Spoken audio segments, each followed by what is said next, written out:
Olá, eu sou o professor Alexandre Oliveira e estamos juntos para dar continuidade ao nosso módulo de modelos atômicos, estudo do átomo.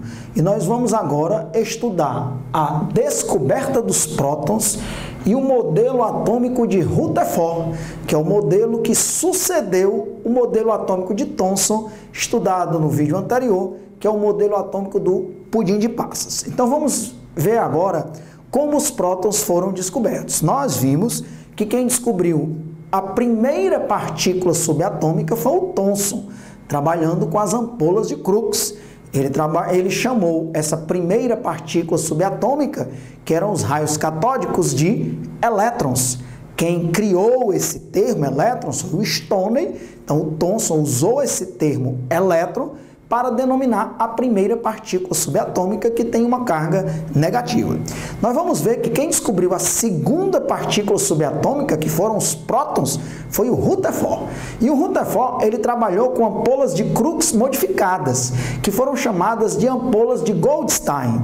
O Goldstein pegou as ampolas de Crookes, que você já conhece. O que são as ampolas de Crookes? São ampolas de vidro com um gás residual. Significa o quê? Um gás sob baixa pressão. Ele coloca aqui uma bomba de vácuo para aspirar o gás. A pressão dentro da ampola fica da ordem de 0,01 atm. E ele coloca entre o cátodo e o ânodo, o cátodo é o polo negativo e o ânodo que é o polo positivo, uma grande diferença de potencial, da ordem de 20 mil volts. Nós vimos isso no vídeo anterior, quando a gente falou das ampolas de Crookes e os experimentos de Thomson. Mas o Goldstein, ele pegou as ampolas de Crookes e fez buracos no cátodo. Então você vê aqui o cátodo com buracos. Ele pegou a superfície do cátodo e fez alguns furos. E quando ele fez alguns furos, ele observava aquilo que o Crookes já tinha observado, que eram os raios catódicos, que saíam do cátodo em direção ao ânodo. Nós sabemos que os raios catódicos são negativos, que na verdade são elétrons. Só que ele viu também um fluxo na direção contrária. Passando pelos furos que ele fez no cátodo, ele via raios na direção contrária. Passando, enquanto os raios catódicos saíam do cátodo e iam para o ânodo, esses raios, que depois foram estudados e teve todas as suas características identificadas pelo Rutherford, esses raios que passavam pelos buracos feitos no cátodo iam na direção oposta dos raios catódicos e eles foram chamados de raios anódicos ou canais. E nós vamos ver que enquanto os raios catódicos são negativos, os raios anódicos ou canais são positivos. O Goldstein criou essas ampolas, chamadas de ampolas de Goldstein. Mas quem pegou essas ampolas de Goldstein e foi estudar todas as características dos raios anódicos ou canais foi o Rutherford, e isso vai levá-lo a descobrir a segunda partícula subatômica, que são os prótons. Então, quais são as características dos raios canais, também chamados de raios anódicos, que são positivos? Essas características foram enunciadas por Rutherford, que estudou essas ampolas de Goldstein, particularmente os raios anódicos, os raios canais. Primeiro, ele disse que esses raios anódicos possuem carga positiva. Por quê? Porque eles são atraídos pelo polo negativo do campo. Então, o Rutherford, quando ele colocou aqui um campo, esses raios anódicos, que são positivos, eram atraídos pelo polo negativo desse campo eletromagnético. Ok. Segunda característica, ele viu que a razão entre a carga e a massa dos raios anódicos ou canais variam de acordo com a natureza do gás residual. Você deve lembrar no vídeo passado que o Thomson fez experimentos com os raios catódicos e ele mudava o gás residual, colocava gás hidrogênio, depois colocava outro gás, como por exemplo nitrogênio, e a razão entre a carga e a massa era sempre a mesma. Então, os raios catódicos não dependem da natureza do gás residual. Ele também mudou até o tipo de metal que ele usava no cátodo e no ânodo, e os resultados eram os mesmos. Já os raios anódicos ou canais, eles dependem da natureza do gás residual. Eles são partículas positivas, mas dependendo do gás que está dentro da ampola, se é, por exemplo, gás hidrogênio, se é, por exemplo, gás nitrogênio, a razão entre a carga e a massa mudava. Então, o Rutherford disse, a razão entre a carga e a massa dos raios canais, eles variam de acordo com a natureza do gás residual. E ele observou que quando ele colocava gás hidrogênio, ele obtinha a maior razão entre a carga e a massa. Ora, por quê? Porque o gás hidrogênio é um gás muito leve, né? H2. Então, como a massa é pequena, a razão entre a carga e a massa era a maior de todas. Então, o Rutherford viu que quando ele colocava gás hidrogênio dentro da ampola de Goldstein, a razão entre a carga e a massa era maior. E depois ele vai perceber que quando ele colocava gás hidrogênio, essa partícula positiva era um próton. Por quê? E da onde é que vem esses raios anódicos, esses raios canais? Ora, lembre-se que aqui dentro da ampola tem um gás residual. Vamos imaginar que seja gás hidrogênio, H2. Quando esses raios catódicos saem do cátodo e vão para o ânodo, eles se propagam em grande velocidade e quebram as moléculas de gás hidrogênio. Quando eles quebram a molécula de gás hidrogênio, ele também ioniza a molécula, ou seja, arranca elétrons da molécula e dos átomos. Quando eu quebro a molécula de H2, eu obtenho 2 átomos de hidrogênio. Quando esses átomos de hidrogênio são ionizados, ou seja, tem o seu elétron arrancado, ele se transforma em H+. Por exemplo, quando eu tenho um átomo de hidrogênio, que só tem um próton e um elétron, ele é chamado de prótil, ele tem um próton e um elétron. Quando esse átomo de hidrogênio, que é chamado de prótil, perde esse elétron, fica só o próton. Então, o H+, que é o hidrogênio sem o elétron, é um próton. Então, esses raios catódicos se propagando dentro da ampola de Crookes, colidiam com a molécula de hidrogênio, quebravam em átomos de hidrogênio, arrancavam o elétron, produzia H+, que é um próton. Aí um próton, como é positivo, ele é atraído pelo cátodo, que é negativo. Então ele vem na direção oposta. Os que batiam no cátodo, ficavam no cátodo. Mas o Goldstein, de maneira genial, furou o cátodo. Então alguns iam bater no cátodo, mas alguns iam passar pelos furos feitos no cátodo. Então, quando o gás residual é hidrogênio, eu lhe pergunto, o que é que fica aqui? H+. Esse H+ é atraído pelo cátodo, alguns vão passar pelos furos e vêm na direção oposta. Essas partículas positivas foram chamadas de raios canais ou anódicos. Quando a molécula é gás hidrogênio, o que é que está vindo para cá? H+. O que é H+, quando eu estou trabalhando com o prótil, que é o átomo que só tem um próton e um elétron, é o próton sozinho. Então, quem descobriu os raios canais, que são prótons, exclusivamente quando o gás residual é hidrogênio, foi o Rutherford. Cuidado, os raios canais ou anódicos são prótons, independente do gás residual? Falso. Por exemplo, se a molécula aqui for nitrogênio, N2, eu posso ter átomos de nitrogênio positivos, eu posso ter N2+, que é a molécula de nitrogênio sem um elétron, ionizada. Então, eu posso ter diversas partículas positivas que não são formadas por um próton só. Eu só vou ter os raios canais sendo próton quando o gás residual é gás hidrogênio. Que aí eu tenho o H+, que é um próton. Quando eu estou trabalhando com o prótil, que é o átomo de hidrogênio, que só tem um próton e um elétron. Ok? Então,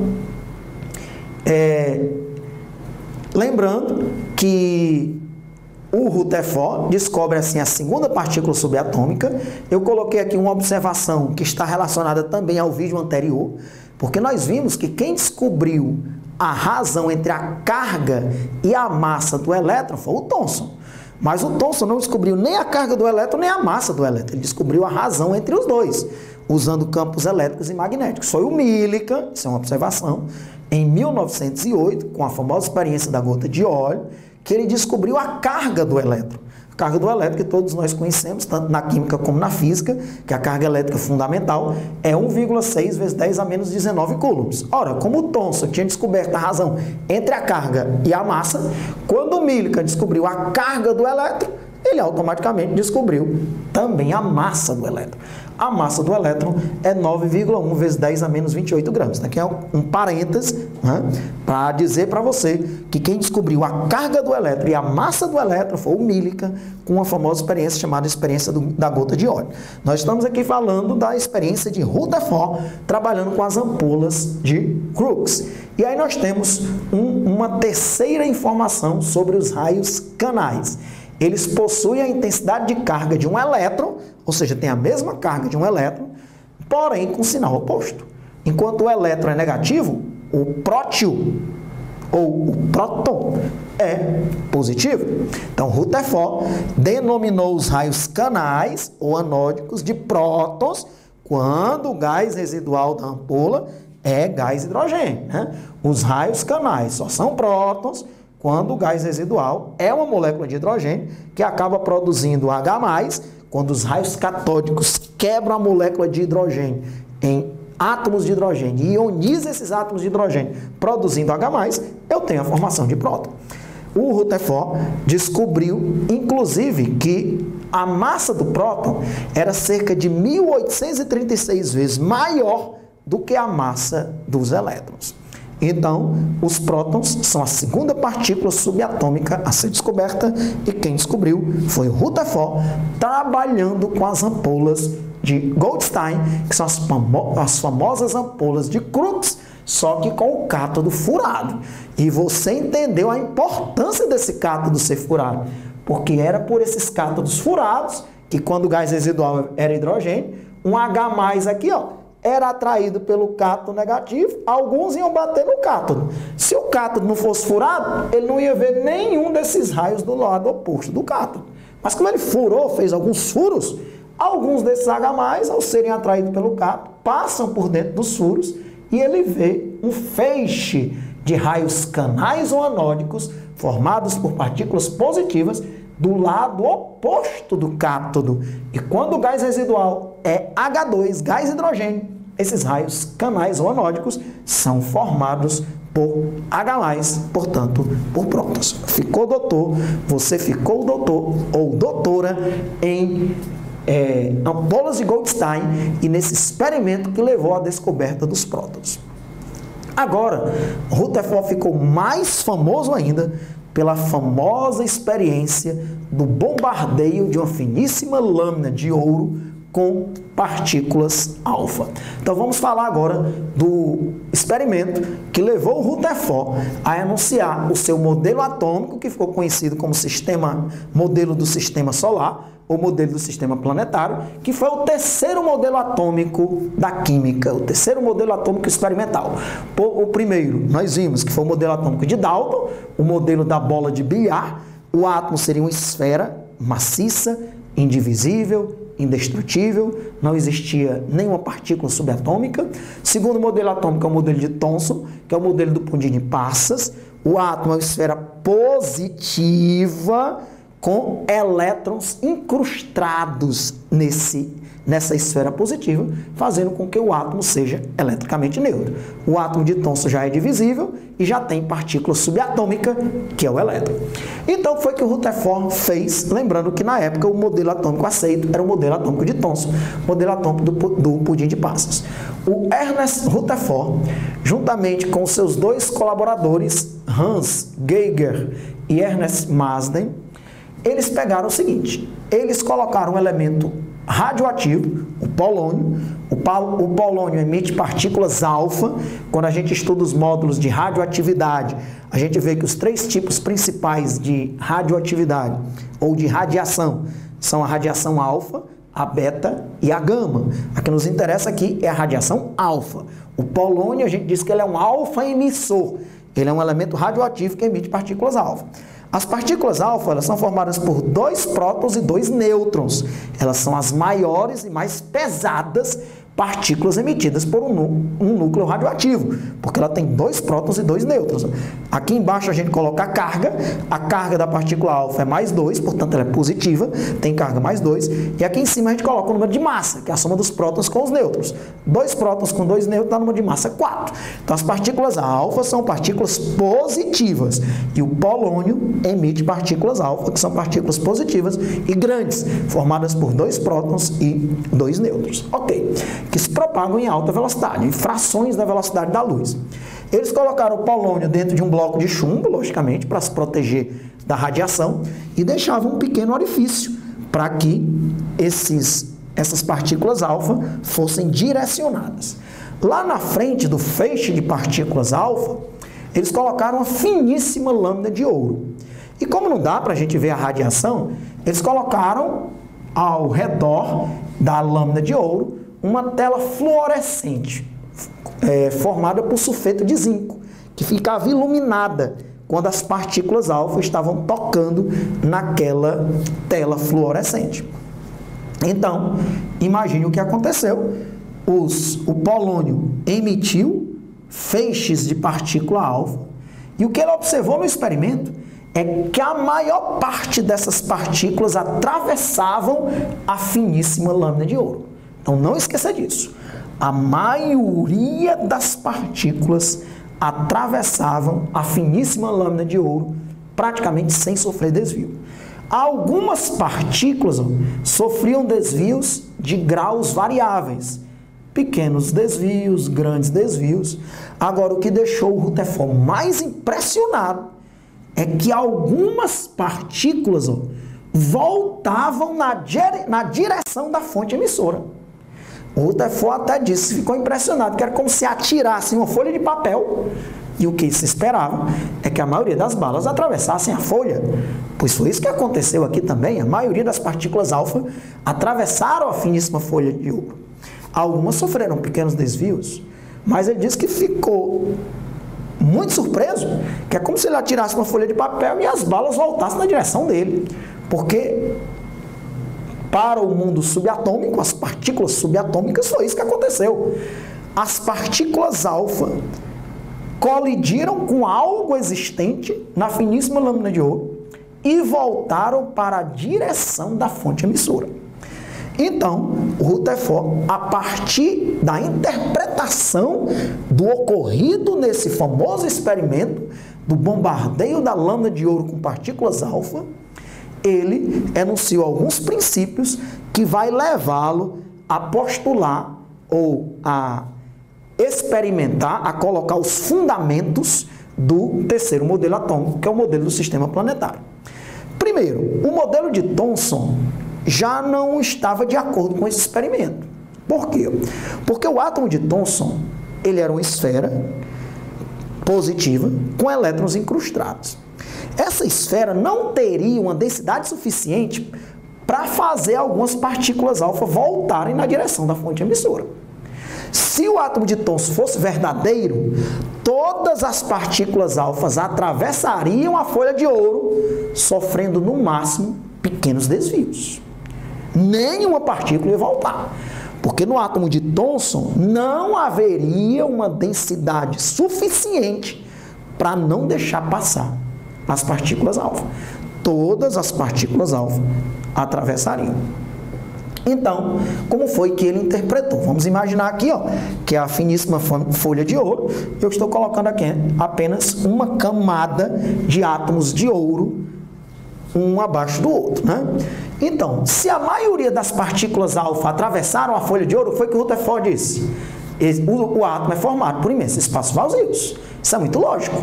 Se o átomo é formado por imensos espaços vazios, que depois ele vai denominar de eletrosfera, a maioria das partículas alfa atravessam a folha de ouro. Como ele já tinha os elétrons, quem descobriu foi o Thomson, e ele já descobriu os prótons, onde ele colocou os elétrons, onde ele colocou os prótons, né? Os elétrons estariam exatamente nessa eletrosfera, girando na eletrosfera, que é essa região formada por imensos espaços vazios. Na eletrosfera estão os elétrons. Só que o Rutherford disse, olha, e o que é que eu vou explicar que algumas partículas desviaram e algumas até voltaram na direção da fonte emissora. No átomo, lá no centro dele, tem um núcleo infinitamente pequeno e positivo, onde estão os prótons. E aí o que foi que ele viu? Quando a partícula alfa colidia frontalmente com o núcleo infinitamente denso, muito denso, né? E infinitamente pequeno, de 10.000 a 100.000 vezes menor do que o átomo, quando colidia frontalmente, essas partículas alfa voltavam. Então ele já conseguiu explicar por que a maioria das partículas atravessavam o átomo, porque o átomo era formado por imensos espaços vazios, e ele já conseguiu explicar também por que algumas partículas voltavam na direção da fonte emissora. Porque lá no centro do átomo existia um núcleo muito denso e infinitamente pequeno. Deixava a maioria das partículas alfa atravessar, as que colidiam frontalmente com ele era tão denso que não deixava as partículas alfa atravessarem, e essas partículas alfa voltavam na direção da fonte emissora. Por que algumas sofriam desvios variáveis? Porque algumas dessas partículas, elas batiam na casquinha, né? Na periferia do núcleo. E como o núcleo é positivo e a partícula alfa também é positiva, ao colidirem ou passarem ali próximo da periferia, havia uma repulsão e aí elas tinham um desvio de ângulo variável. Aí vem uma partícula alfa positiva, com duas cargas positivas, colidia na periferia do núcleo, que também é positivo, e aí desviava. O Rutherford, então, com base em toda essa interpretação muito bem feita, ele interpretou esse fenômeno de maneira magistral, e aí ele fez alguns postulados. Primeiro, o átomo contém imensos espaços vazios, que ele denominou de eletrosfera, e você entende por que ele concluiu isso. Porque a maioria das partículas alfa atravessavam a finíssima folha de ouro. Segundo postulado, no centro do átomo existe um núcleo muito pequeno e denso. E o Rutherford ele foi tão espetacular que ele calculou a proporção entre as partículas que atravessavam e as partículas que voltavam na direção da fonte emissora e concluiu que o raio do núcleo era de 10.000 a 100.000 vezes menor do que o raio do átomo. Então é mais ou menos isso mesmo. O raio do núcleo é de 10.000 a 100.000 vezes menor que o raio do átomo.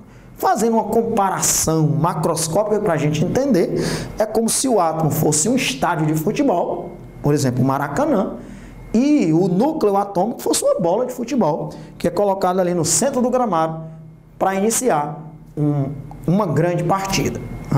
Então, para você ter uma ideia da dimensão do núcleo e da dimensão do átomo. Terceiro postulado, os elétrons estão girando na eletrosfera. O átomo tem um núcleo infinitamente pequeno e denso e uma eletrosfera, onde estão os elétrons girando ao redor do núcleo. Por isso que o modelo de Rutherford ficou conhecido como modelo do sistema solar ou modelo do sistema planetário.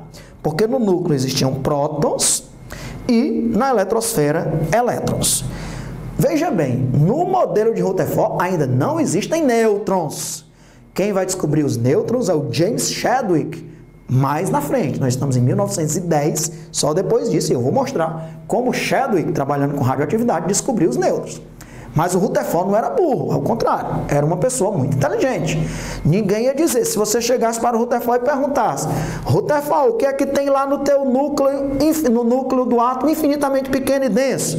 Prótons. Aí você ia perguntar, logicamente, e prótons não são positivos, não se repelem? Ele ia dizer, lá no núcleo tem alguma coisa isolando os prótons, que naquele momento ninguém ainda tinha descoberto. Então, de certa forma, o Rutherford ele previu a existência de algo no núcleo isolando os prótons. Mas no modelo atômico de Rutherford não tem nêutron, porque não foi ele que descobriu os nêutrons. Foi o James Chadwick bem depois disso. Ok? Então, no modelo de Rutherford, nós temos um núcleo com prótons, algo isolando os prótons. Com certeza ele sabia disso, porque cargas de mesmo sinal se repelem. Um núcleo só com prótons não iria conseguir ser estável. Então haveria algo isolando os prótons, que o Chadwick vai descobrir depois, a terceira partícula subatômica, os nêutrons. E lá no núcleo, além dos prótons e algo isolando esses prótons, a eletrosfera com os elétrons. Só que o modelo atômico de Rutherford já nasceu com um problema que era muito grave. Então, é um modelo que dura muito pouco. Logo depois já surge um próximo modelo, que depois nós vamos ver, que é o modelo atômico de Bohr. Só que o Bohr, ele resolve o problema existente no modelo atômico de Rutherford. Por isso até que alguns livros e algumas questões colocam o modelo atômico de Rutherford, Bohr. Porque é o modelo atômico de Rutherford com algo que resolve o grande problema existente no modelo atômico de Rutherford. Qual era, Alexandre? O modelo atômico de Rutherford, o problema que havia nele. Então está aqui o modelo atômico de Rutherford. No modelo atômico de Rutherford não existem camadas com energias definidas, é modelo de Bohr, que vai resolver o problema que havia aqui. Então, havia o núcleo com os prótons e girando ao redor do núcleo os elétrons. Só que na física já se sabia que uma partícula carregada em movimento, ela emite energia. Então, se o modelo atômico de Rutherford fosse verdadeiro, e não podia ser verdadeiro, porque já se sabia na física que se o elétron estivesse em movimento, está aqui o núcleo mesmo no meio, e o elétron em movimento. O elétron em movimento, ele iria perdendo energia,